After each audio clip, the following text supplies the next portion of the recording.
waiting for a minute for the others to join, and we will start at 3:01 p.m. Welcome to the Payoneer's webinar on implications of UAE's corporate tax law. We were doing this. Hello, everyone. Welcome. We will be conducting this webinar in conjunction with our esteemed partner, ATH Gadlang. To tell you more about ATH, I would like to invite ATH Gadlang's global CEO, Mr. Arshad Gadit. Arshad, over to you, please. Hey, everybody. How are you?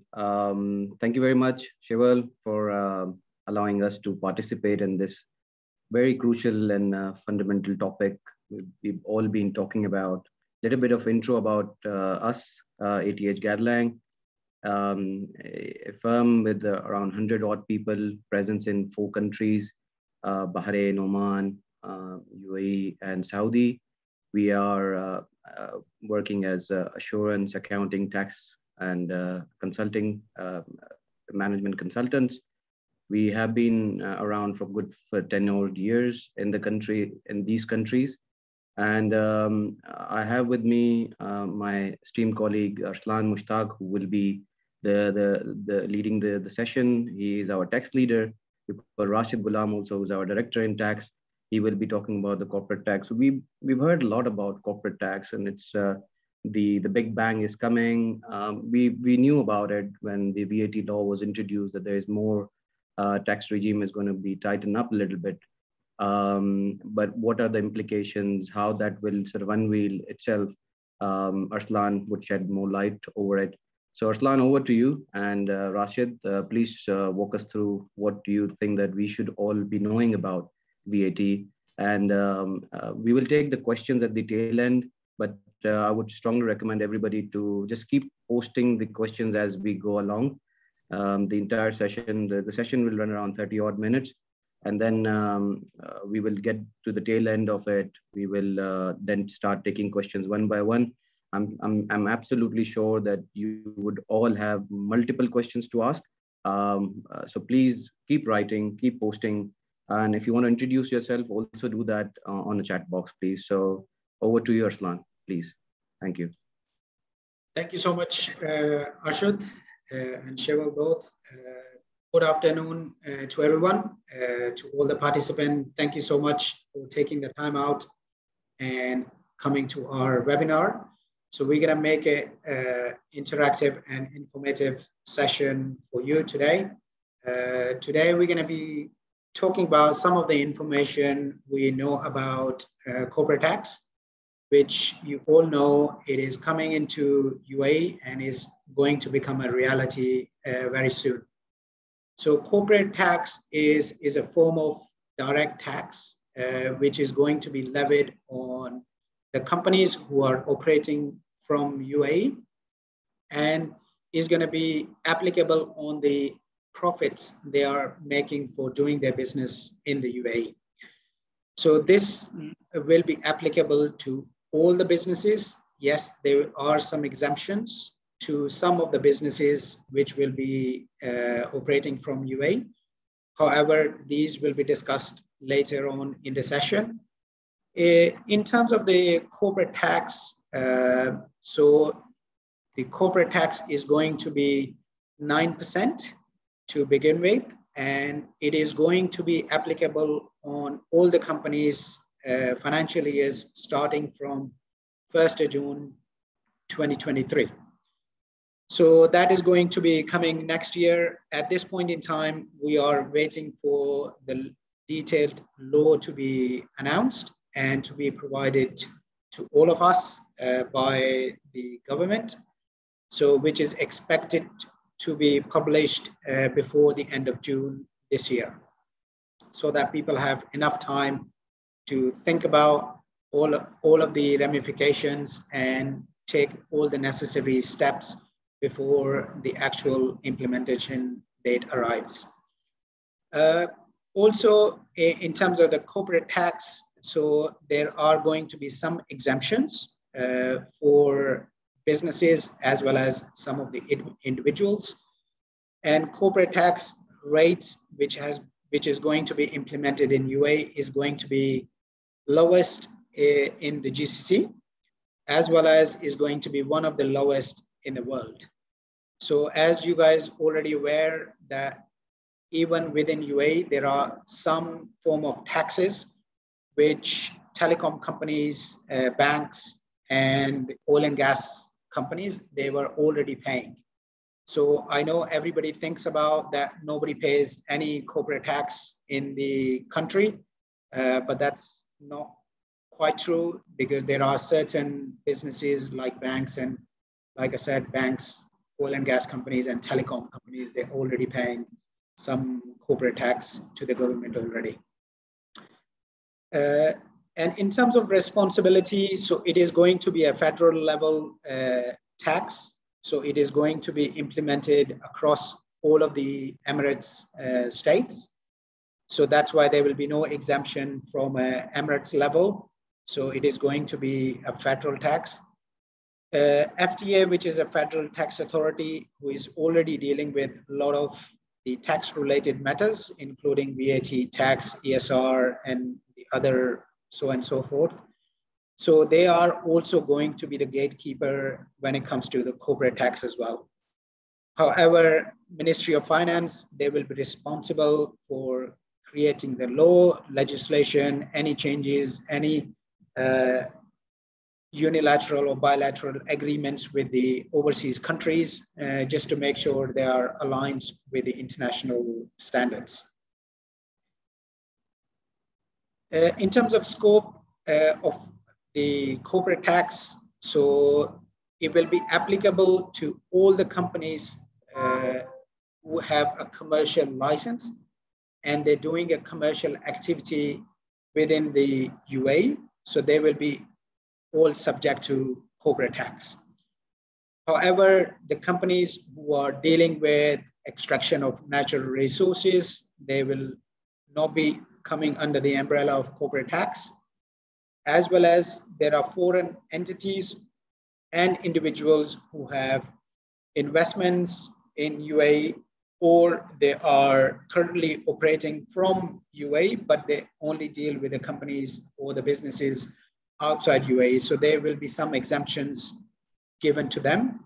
However, each one of them, they will have to meet certain conditions, and the further details is yet to come, so that people can make a decision in terms of which category they're going to fall under and what's going to be their current laws applicability on them. So guys, just to sort of update that if you guys have any questions in between, please keep putting them on the chat, and we will be picking up those questions as we go along, and we're going to be answering them towards the end of the session in the Q&A. So please keep your questions coming so we can answer them later for you. In terms of corporate tax basis, so like internationally, so corporate tax is going to be levied on the net profits after making some adjustments to the accounting profit of companies, and is going to be charged at 9%. So, however, any company which is making a profit up to 375,000, so there will be no corporate tax. Anything above 375,000 dirhams, that will be subject to 9% corporate tax. In addition, as some of you may already be aware, that OECD regime is trying to implement an international minimum tax rate of 15% on large corporates, large organization, MNCs. So that is still going to be applicable within the UAE. So if any corporates who are making more than 50,000 million euros, so that's approximately 3.15 billion dirhams. So they will again fall under the OECD regime of paying a higher tax rate rather than the local corporate tax of 9%. There are some exemptions which have been announced as per the announcement in the local law at the moment. So those fall into the two categories. One is for the individuals. So if I'm an individual, I have any investment, I earn salary or any other employment income, then those income earned in the individual capacity will not be subject to corporate tax. Also, as an individual, if I have an investment in real estate and I'm earning a rental income from that, that will also not be subject to corporate tax, given those assets and income earned from those assets are being earned in the individual capacity rather than in the commercial capacity. In addition to that, anybody who is receiving a dividend or capital gain income from owning any shares or any other investments elsewhere, then those will also not be subject to corporate tax.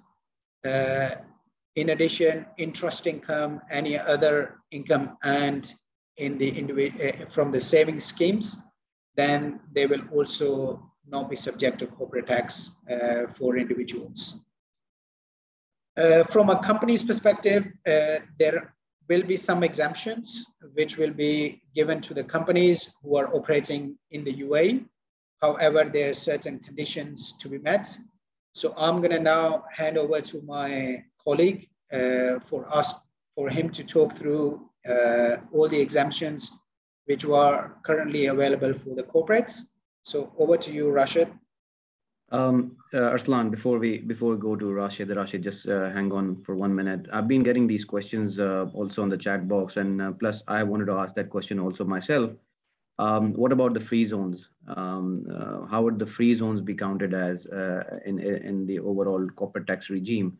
How they will be catered to? Because they might have different things going on. For example, Mitchell and Dennis both asked whether free zones companies are subject to tax. Plus, not just that, they don't do any. Some of the free zones don't require you to do an annual audited financial statements also. So what do you think will happen for free zones, please? So Rashid is exactly was going to talk about the free zones in particularly just now. So if you just hold your thoughts on that, so it will be covered in next few minutes. So, but one other question you have asked about the audits. So audits are currently by law are mandatory for all the license holders to do the audit of their financial statements. However, with the corporate tax coming, in my opinion, it is going to become more stringent about having the audited financial statements of the businesses than currently it is at the moment practically happening. So over to you, Rashid. Can you stop the screen sharing?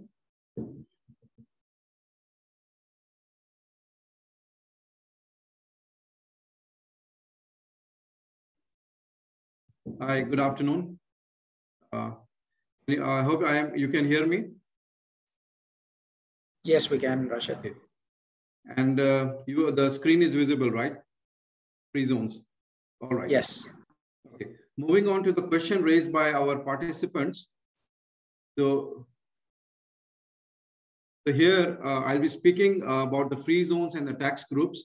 So before coming to the question, let me give them a brief about what information we have available right now from the Ministry of Finance and the FTA. Is the free zone businesses will be within the scope of corporate tax, and they will be required to meet the compliance obligation, which means they have to register a file the corporate tax return. Now, on the other hand, having said that, there are incentives for certain free zone businesses who meet the regulatory requirement and do not conduct the business with the mainland. Now, the question raised by Mr. Dennis and other participants, I'll come and give the answer to that. Now, a lot of businessmen and the owners of the business are confused at this moment. However, there is certain uncertainty right now. what is understood and what is very clear, all the free zones will be within the corporate tax regime, which means they will be required to register and file a corporate tax. However, we understand there might be certain incentive like no income tax, but you will be filing the corporate tax return, which means if you are doing business only within the free zones and meeting other regulatory environments, then you are most likely not paying any corporate tax. However, if you are doing any business with the mainland, then you are likely to pay the corporate tax on the business activity, which is with the mainland. However, it is not clear. We have to wait till the corporate tax law is issued, and we'll get a clear answer on this. Now, moving on to the next topic is the tax groups. Yes, the corporate tax regime is allowing to form tax group as a single unit. So a number of companies meeting certain condition will be allowed to form a tax group and file a single return. Now, can I just add one thing, Rashid, on the free zones? Yeah. So for all the participants, for their knowledge, what we know of at this stage, that the government has already announced some exemptions previously for several free zones. Although it is not very clear, but the expectation is that some of those promises which were previously made, they will still be honored. However, we are not sure in terms of how they're going to manage for the entities who are already in those free zones, and if there are any new entities who are going in those free zones, how is that going to work? So at this stage, there will be some exemptions which will be honored, but we're not sure about the entire detail of those at this stage. Okay, coming back to our topic on tax losses. UAE corporate tax regime will allow businesses who are incurring the losses from the effective date to carry forward subject to certain condition, which means if any business is incurring loss after adjusting their net profit, then they are allowed to carry this loss for the next financial year, which will be adjusted against the net profit of the next year. Which means, for example, if any company in the first year is incurring a loss of 100,000 dirhams, and as per the law, they will be allowed to carry forward this and adjust it with the next year net profit. So your net profit for the next year will be reduced by the prior year tax losses. Now, again, there are certain businesses who are operating at a global scale. They might be having paid tax in other countries. So the UAE's expected corporate tax regime is allowing a tax credit against the UAE tax liability, which means any company who is paying a tax in any other jurisdiction, they will be allowed to take it as a tax credit for the UAE corporate tax liability, which means if you're suffering a tax in another country, you will be allowed a tax credit in UAE. So your tax liability for the corporate tax will be reduced in the UAE. And one of the most important change what we have seen in this tax landscape of the UAE is introduction of transfer pricing. Historically, business who are dealing in the intercompany transaction, whether domestically or internationally, were not applying or strictly following transfer pricing regulation. However, Ministry of Finance has made it very clear, and they have outlined that they will be following OECD transfer pricing guidelines, which effectively means that going forward, businesses who are dealing in the cross-border transaction with their related parties will be doing the transaction on an arm's length basis. And there will be a requirement for the documentation. Currently, what we know from the GCC region, there is a requirement for registering, making a local file, master file, and country-by-country reporting transfer pricing regulation. So we have to wait and see what specific requirement Ministry of Finance introduces for the UAE businesses. But we expect it will not be a major change from the OECD transfer pricing guidelines. We have seen transfer pricing strictly implemented in Saudi. And so we expect that same approach will be adopted by the FTA for the UAE businesses as well. On the other hand, there is a very interesting point and a kind of relief for the businesses that withholding tax will not be applied on the domestic and cross-border transactions, which means that if any non-resident is earning any income from a source within the UAE, there will be no withholding tax when the payment is made to the benefit of the transaction. Tax compliance, I believe UAE businesses need to get ready. Apart from the VAT, the corporate tax is coming. So this will be a huge challenge. Although the talk of the town is that there is a huge time, there is a lot of time. I think there is very less time if you understand the dynamics, how it will be impacting your business. So there will be a couple of obligations in terms of registration, filing, documentation, and audit trail, accounting adjustment, financial statements. Now, having said that, what we suggest to businesses to go and look at their business processes, see what is the timeline, and look into their internal management comments, and then prepare for the corporate tax. So in order to highlight some of the key points for the businesses to note will be, apart from registering and filing the corporate tax, there is a strict requirement, and we generally recommend business to have a very robust and coherent documentation for tax audit purposes, which means there should be a very clear documentation. The flow of the transaction should be very clear for a tax auditor to understand. Similarly, there will be certain accounting areas which will be impacted. That mainly includes depreciation, provisions for bad debts, slow-moving stocks. Then we have some disallowed expenses, which we understand will be mostly kind of entertainment expenses, personal expenses, and non-business expenses, which will be disallowed. More, and the last and the key requirement for the corporate tax will be the financial statement. The MOF has made it very clear the tax base for the corporate tax regime in the UAE is financial statement. So in order to get the financial statement, companies need to look into their accounting processes and make sure they are strictly applying international acceptable accounting standards. Now, in terms of transfer pricing, if any business is involved in cross-border transaction with the related parties, they need to look at their current transfer pricing policies and ensure the documentation is in place, which means robust and coherent documentation for tax TP audits.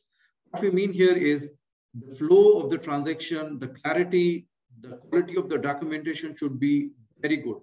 Now, we have seen on the other side of the border in Saudi, ZATCA is applying very strange rules, and the TP audits are at a very large scale. So the penalties could be very huge. So we recommend businesses in UAE to take the TP very seriously and look into their current prices and make sure they're in line with OECD guidelines, and whatever the UAE MOF is issuing, the transfer pricing, it is in line with them. Now, the next step or the way forward, prepare businesses and your departments for the corporate tax and transfer pricing. So we will recommend businesses to take a holistic review of the following key areas to get ready for the corporate tax regime. Number one will be prepare an implementation plan. The roadmap should be prepared. All the stakeholders are advised, they have the knowledge that the corporate tax is being implemented. In the second step, we will recommend have a look at your IT system, have it assessed by an independent consultant and get the required changes. Look into your legal structure and existing agreements. Your agreements and contracts with suppliers and customers both will require some amendments in terms of corporate tax and transfer pricing. Similarly, if your business is involved in cross-border transactions, you have transfer pricing policies. If you have a look into it, make sure it is aligned with OECD guidelines and the documentation is in place for any transfer pricing audit in the future. Similarly, finance managers, they will be required to look into their accounting processes, quality of the accounting documentation. It's good enough for a tax audit purposes. And lastly, the compliance obligation to register on time, file the corporate tax on time, and make the payment to the FTA to avoid any penalties in the future. Now, having said that, we will move on to our question and answer session. Over to you, Arshad. Hey, buddy. This is such a good summary, and I was listening very carefully. We will get to question and answer after one session of Payoneer. Shival would want to talk about a few things. But to sum it up, and just before we get to that, I wanted to ask one thing in particular. You emphasized a lot on the processes which the organizations needs to build in, and but I ran a survey a couple of weeks immediately after the corporate tax was announced, literally a week after, and that survey was about the timing. So what is the best time for you to start acting upon the tax law? And I gave 4 options. One, that we do it after the tax law, the financial year where the tax law would be implemented on. You start working on that. Then when the law would be introduced, or you start now, or you should have already done it yesterday. And not surprisingly so, people were in the sort of middle box where it says we would not do anything until the tax law is out there.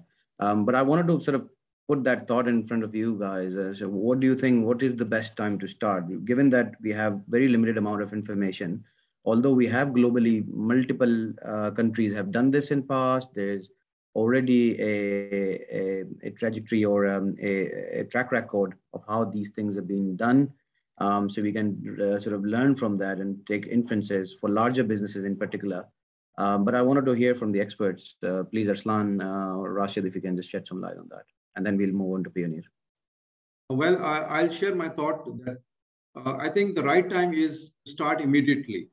The first step will be to look at the strategic point of view, take your stakeholder into the confidence and have a look into your internal processes. Because the reason is waiting for the corporate tax.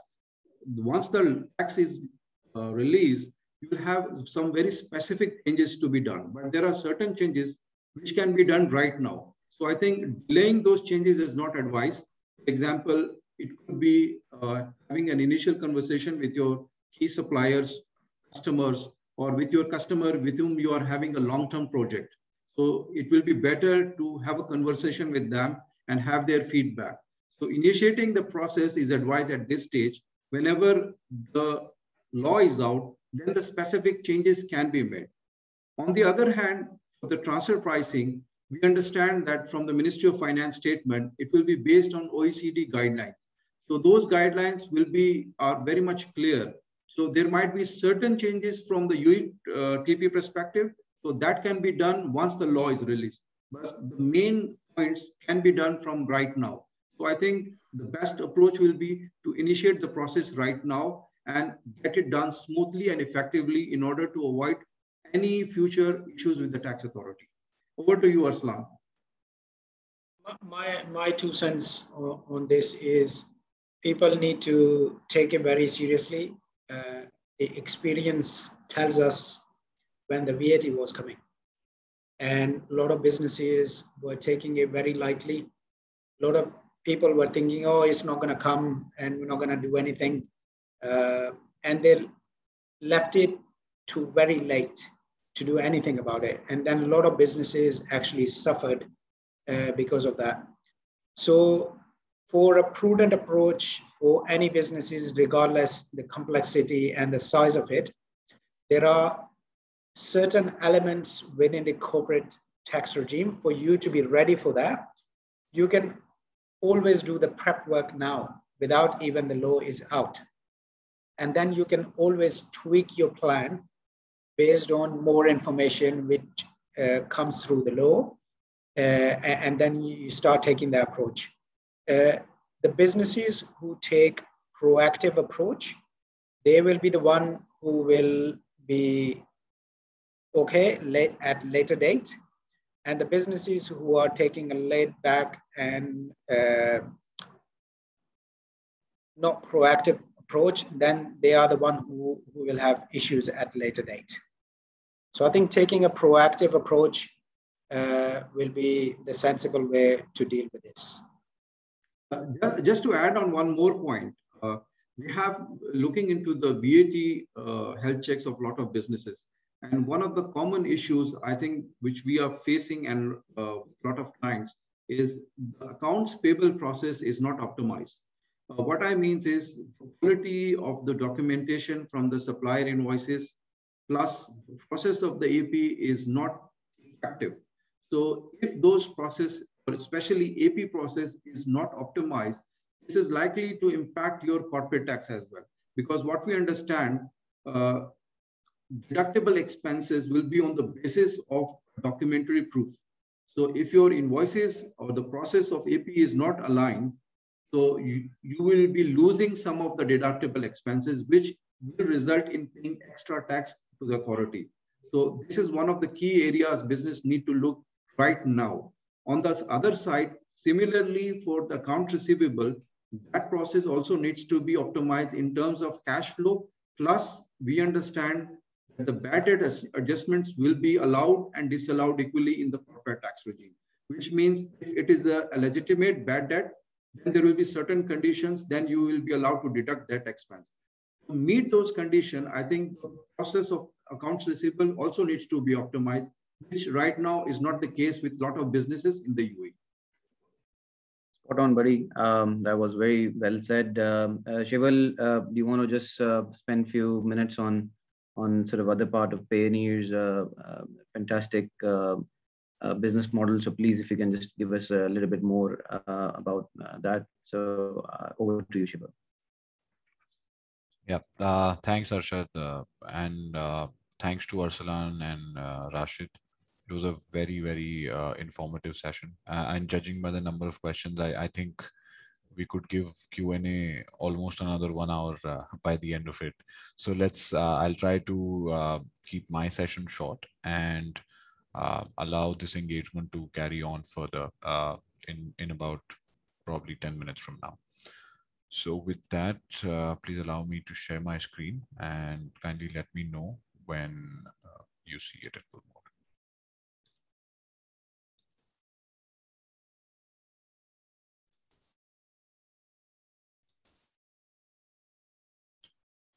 All right. Is my screen visible, Arshad? If Yep. you can just, yep. It is. All right. All right. Awesome. Okay. So I'll be quickly taking you through what Payoneer has to offer for B2B businesses, especially cross-border, and a brief intro on the uninitiated as to what Payoneer is or can do for you.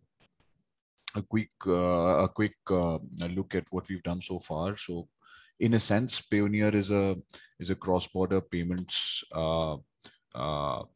platform which allows businesses and professionals to expand globally by easily collecting money from across the world. We've been in business for almost 16 years. We're almost now 2,000 employees. Our two biggest qualities which separate us in the market are we're a globally regulated entity. So you name the country and you name the financial hub and we are licensed. And our worldwide presence and prevalence. We've been processing almost $60 billion globally, which is right now not, it's just scratching the tip of the iceberg kind of a concept for B2B, because it's $140 trillion transactions that happen every year. Like I said, we're present in almost 190 countries and more than 150 currencies. So this is just a brief about us. We are now also listed on NASDAQ. Going to how we can basically help businesses, or before we get there, what are the challenges that typical B2B businesses face, especially when doing cross-border payments. First and foremost is a lack of foreign infrastructure to launch the business worldwide. You are a company where you typically want to get expanded to multiple continents or countries. Everyone, as you would have also seen here in the Middle East, expects you to have perfect paperwork, perfect entities. Before that, a bank would not even listen to you. So as long as if your business is legitimate, you're doing every transaction as per the law of the land, why should these bureaucracy stop you. So this is one thing which you can avoid with Payoneer. I'll explain to you how. There are traditional payment methods of collections for B2B. So in today's day and age, B2B is still on wire transfers and bank transfers, whereas the world has moved to QR codes. So how can we do that for a big MNC or let's say a set of importer exporter in a country to transfer funds to each other over a simple QR or a payment link, right? B2B, again, payments collection is one part of it. Making payments to your suppliers, making tax payments, making duty payments to customs, etc., is a pain for every B2B importer and at the same time exporter. So how do you get to do that sitting in one country and ensure that all your tax liabilities are completed in all countries? So once champions of taxation like ATH Gadlang can help you understand what is your liability, what do you need to pay, how do you go about even paying it in the first place, right? Making bank transfers is slow, complex. If it's a repetitive process for you, it's expensive. All of that can be mitigated through our system, and I'll explain how. Moving on to the right, there are other challenges which include limited transaction capabilities. So typically banks take almost 5 to 8 days, especially when it comes to government payments.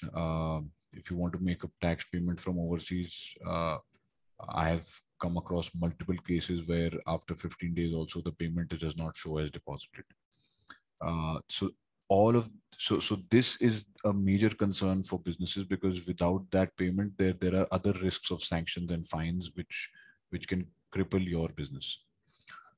Of course, there is a compliance and regulatory risk requirement which every payment needs to carry with itself, where the security is the benchmark or is the baseline for any payment.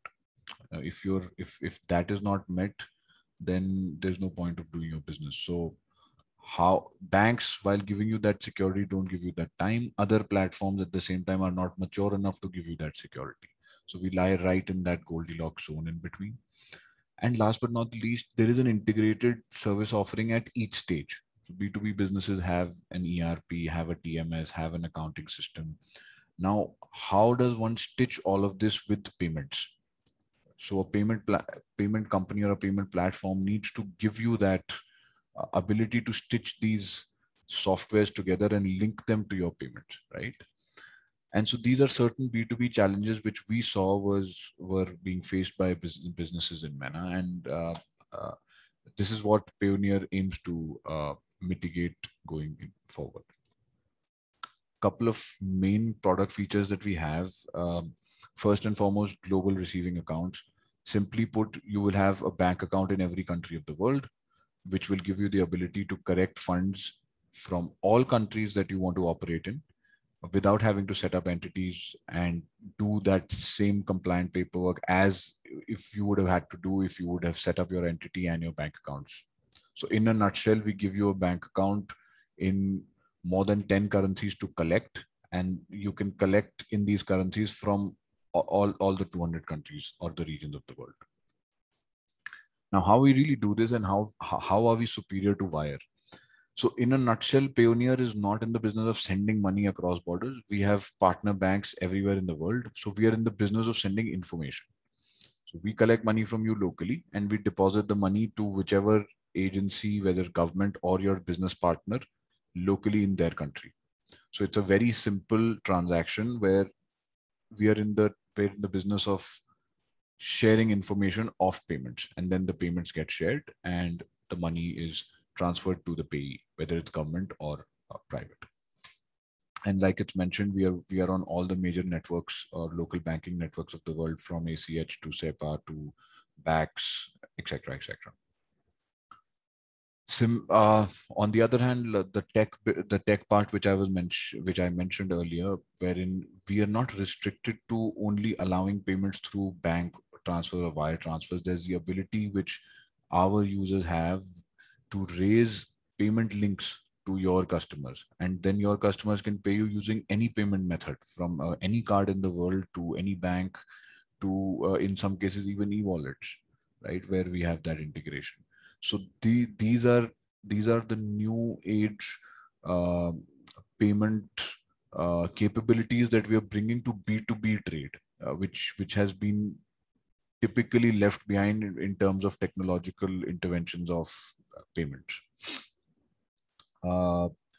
Again, very different from what we are doing. It's a simple one single gateway which is completely secure. We are 3D secure, PCI DSS compliant, and of course, the number of use cases are infinite. Like I said, any card, any bank, which is of course in a non-sanctioned part of the world, you'll be able to receive your payments, and of course more cost effectively. This is one of our esteemed clients in the region who has given us their testimonial. So as you can see, it's Speakall is one of the largest publishing houses in the world, especially in MENA. And the ability for them to collect payments from multiple accounts across the world gives them the ability to expand without having to set up paraphernalia everywhere. That is what clicked for them.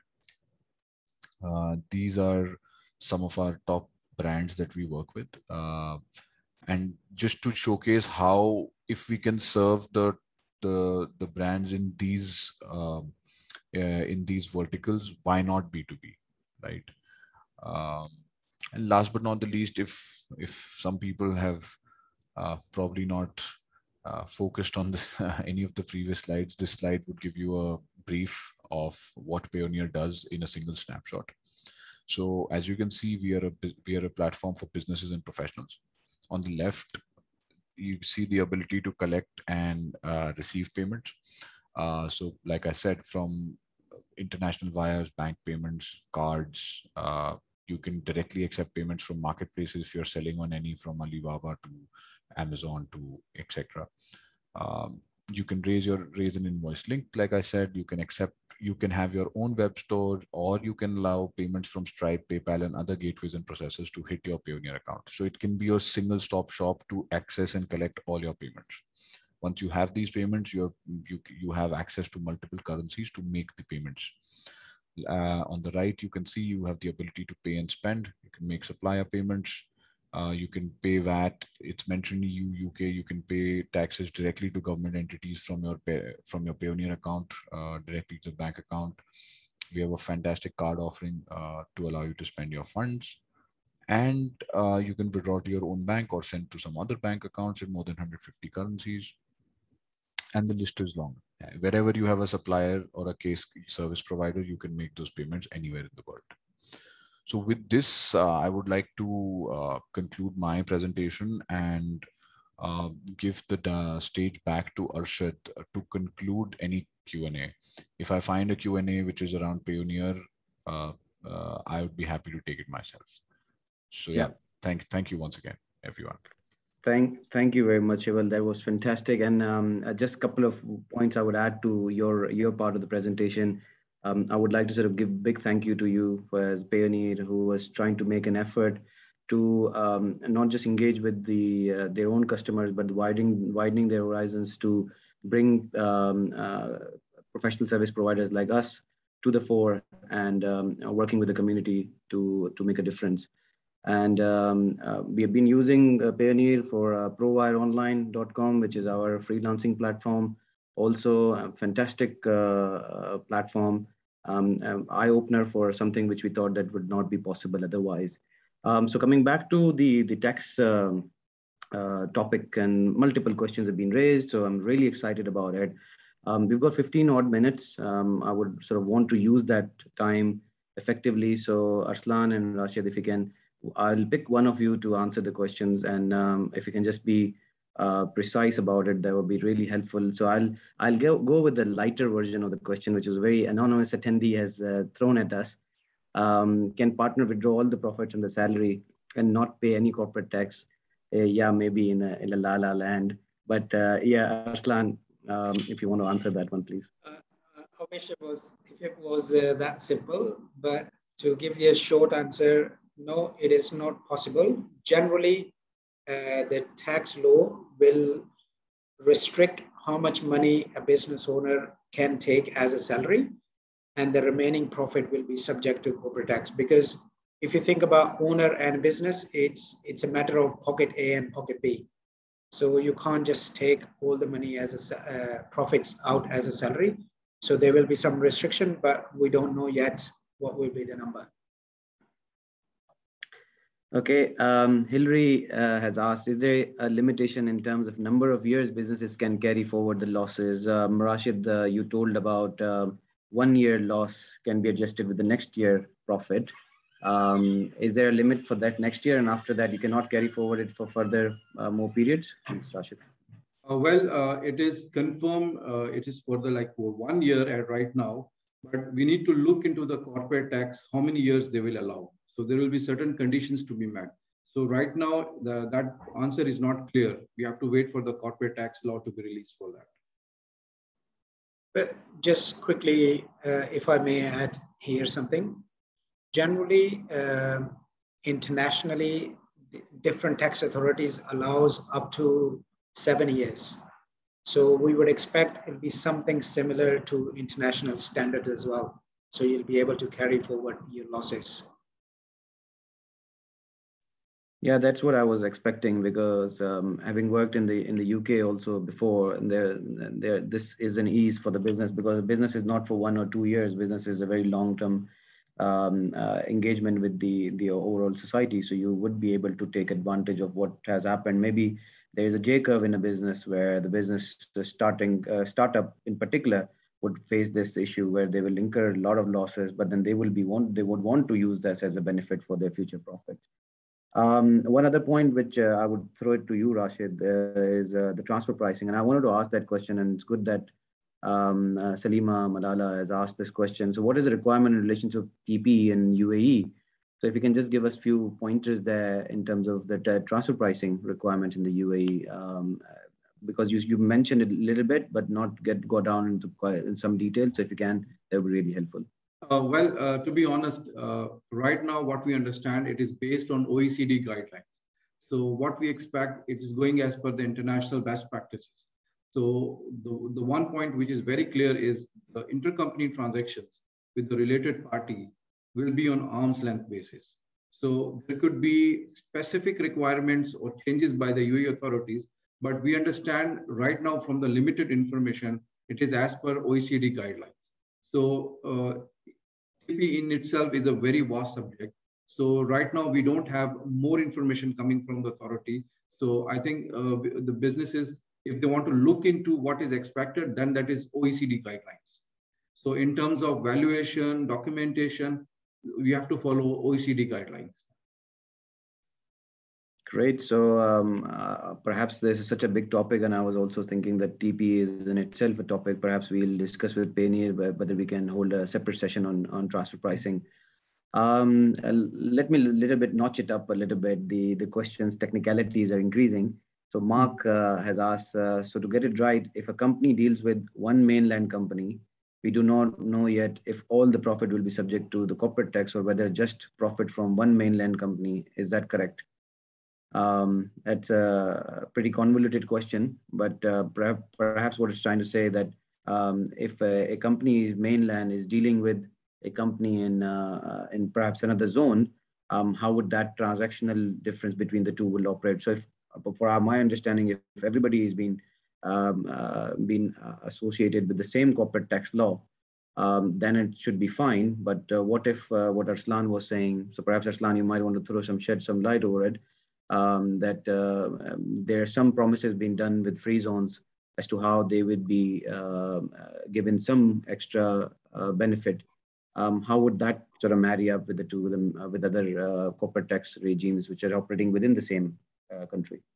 So I think free zones at the moment are, a lot of people have a lot of questions and need a lot of clarity around how the business is going to operate from free zones. I think what the question is trying to get at if it is a business who is dealing with the mainland as well as with the other free zones, then what will happen? Will the entire profit will be taxed, or a portion of the profit will be taxed.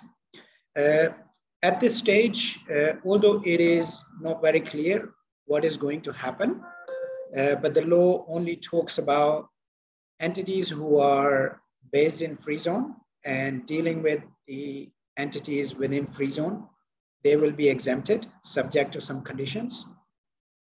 However, it is not very clear at this stage if you have a mixture of a business within a free zone and in the mainland, then would you pay tax only on the portion of you doing the business with mainland, or it's on the entire amount? So it's not very clear. So unfortunately, we don't have the black and white answer yet, but I'm sure when the law comes out, it will make it clear what's going to happen with those type of entities. And that leads to the next question of Dennis. Says when do you expect just allow me to add one point on this question. For the businesses who are operating in a free zone with the transactions with mainland and the free zone, so these are the businesses who are very confused. So one tip I can give from tax compliance perspective is to maintain your accounting record with a very clear documentation, especially the transactions with the mainland and the transaction within the free zone. If in case the tax authority says that, okay, the transactions which are within the free zones entities are likely or will be exempt, then the onus will be on the businesses to prove it with the right documentation.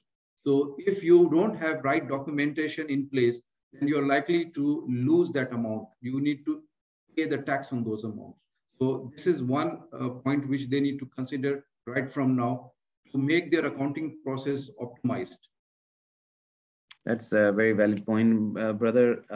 So when do you expect, guys, government to provide more information? So would that be in patches or would be in one shot? What's the expectation? Rashid? I think it will be in one shot, and strictly my personal opinion. And I think latest by 30th June, middle of the year, we will be having the law in hand. This is what we are this year, you mean, right? 2022. Yes, yes. So because that will give enough time for businesses to prepare for the main change. Because we understand it's not a small change, it's a very big change. Historically, businesses have never paid a corporate tax. So they need to look into a lot of internal processes. And as I said, legal structure, contracts. So those changes need time. So for that, I think it will be released by maximum 30th June. Great. And there's one more question about is the entitlement of the adjustment of business losses among the group companies would be available upon exercising group taxation, or would it still be available if the group companies qualify for group taxation? So Rashid, do you want to take that? Well, I think if the question is related to losses for the tax group, I think yes, it will be allowed to carry forward. But I think the question needs some more clarity.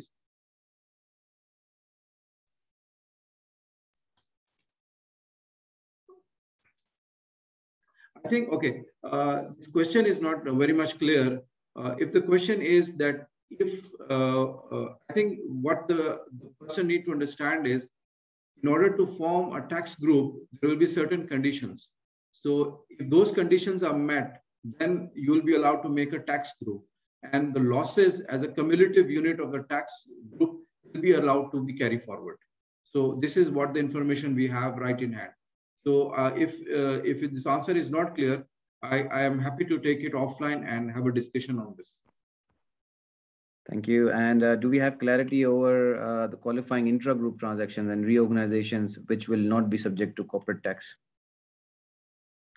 I think at this stage, it will be too early to say anything at this point. We need to wait for the transfer pricing law to come up, and then we'll be talking about it. But I think the person who has posted is talking in terms of VAT group, because in VAT, intra-group transactions are out of scope. So we don't know right now if a tax group for corporate tax purposes, will the intra-company transaction be also out of scope of the corporate tax regime. We need to wait and see what the authorities come out with it. And one other very good question being posed. So we don't know much about it. Of course, the law is yet to be sort of clarified. But is there any limitation of the tax authorities to carry out the audits for corporate tax once the return of income tax has been filed? Like in other countries, there's a certain number of years to what year they can open up the records in past. Has that information been revealed yet? There is no information given, but again, from an international standards perspective, normally the authorities have minimum 5 to 7 years for them to go back and audit any of the returns filed. So I would expect it'll be something similar to international standards. And I've got one more question, which is more about sort of macro level question. So do you believe the implementation of tax will affect the UAE negatively in the long run as being attractive business hub? UAE USP has been that we were tax free. So Arslan, if you want to shed some light, I've heard you talking about it in one of the other presentation last week. So if you want just 1 minute on that, please. I think my opinion is very clear. Look, UAE has always been very competitive. And I don't think having the corporate tax of 9%, which is going to be one of the lowest in the world, is going to make UAE lose any competitive edge. Because there are many factors you need to consider. So first and foremost is the location, how UAE is placed on the map. Then strategically, you have a very good connection with Europe, Africa, Middle East, and everywhere. So that is not going to go away. So UAE will still have that. Then UAE also has a competitive advantage of attracting right people into the region, into the country, so that I think it will remain and it will continue to be a go-to place for people to go and work here and live here. Also, then the corporate tax rate is the lowest in the world. So that means there are some other countries, for example, Ireland, which has 12% tax rate. And then there are a lot of head offices which are based there. So if they can be based there, then I don't see any reason why they can't be based here with paying 9% tax, as well as when you're getting all the double taxed relief while being here. And UAE already have double taxation treaty with more than 150 countries. There are other certain benefits, elements of the taxes that, for example, there is no withholding tax. There is no tax on certain type of incomes. Elsewhere in the world, they would otherwise be taxed.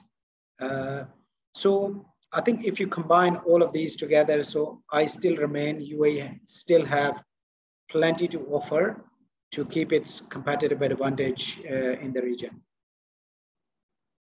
Great, guys. We are just almost about time. So if you were to allow me to wrap up, I may have not answered a couple of questions, but thank you very much, Payoneer, for providing the opportunity. And we were proud partners of Payoneer. So we'll be coming up with a few other topics. And to summarize what we've all said, although the law is not out yet, but preparation can start from now or from yesterday. There is a lot of material available globally when tax was introduced in other countries. We pick up from that and start understanding because the preparation work will take time. The larger the organization gets, the more difficult it will become for them to deal with the tax when it comes. And if you're prepared now, you will be not just saving a lot of bucks, but also making sure that the right kind of calculations are done from a number of compliance perspective. For larger organizations which have multiple shareholders would be obliged to do so to the dot. So having said that, we will be sending out an email to all of you, bringing a summary of what we discussed today. And then if any questions, you can pick up with us, Arslan, Rashid, Arshad. We are all on LinkedIn. Sheval, from Payoneer. We'll be sending out emails with our contact details also. Anything anybody wants to sort of engage us with, please do so. Shaival, you want to say some last words before we part? Sure. Thanks a lot, Arshad, Rashid, and Arsalan, and to the whole ATH Gadlang team. It was a very informative session, like I said before. Of course, I think before you reaching out to people, there'll be a lot of people reaching out to you. Once to that. And there's been one question on Payoneer which I thought I'd address before we close this. It's Sayed and an anonymous person who's asked us whether we can make commercial transfers to exchange houses. The answer is both yes and no. It's not a direct use case. As long as it's a payment for business, yes, or probably a maybe. But if it's a payment for an individual purpose, no. And I'll be putting in my email here. Please feel free to reach out and discuss this use case in detail. On that note, I would like to conclude today's webinar. Once again, I would like to thank everyone for joining in. And as we close, to all the attendees, there will be a survey. Kindly fill the survey to help us improve and come back to you with better webinars in future. All right. Thank you so much once again to the ATH Gadlang team and speakers. Lovely meeting you and speaking to you. Bye. Thank you. Pleasure. Thank you, everyone. Thank you, everyone, for your time, please.